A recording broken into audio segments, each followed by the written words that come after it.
tarihi çıkarsın. Geçiyor gibi böyle. Tamam abla. Şimdi olmaz da belki öğleden sonra inşallah. Yarım saatliğine ayarladım. Evet. Malatya'dan Batman'a yerleşmiş depremzede bir ailemiz bize başvuruda bulundu. Biz de gidip yerinde tespit ettikten sonra kendisine koltuk takımı, halı, battaniye, yorgan, gıda, kırmızı et, fırın, çamaşır makinesi, buna benzer ev eşyaları getirdik kendisine. Bunu da hayırseverlerin yardımıyla yaptık. Şu anda Batman'da deprem bölgesinden gelip bize başvuran 1750 ailenin üzerinde ailemiz var.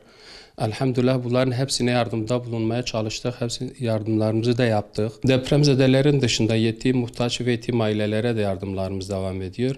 Bu yardımların devam edebilmesi için hayırseverlerin bu konuda bize yardımcı olmalarını istiyoruz. Allah şimdiden kendilerinden razı olsun.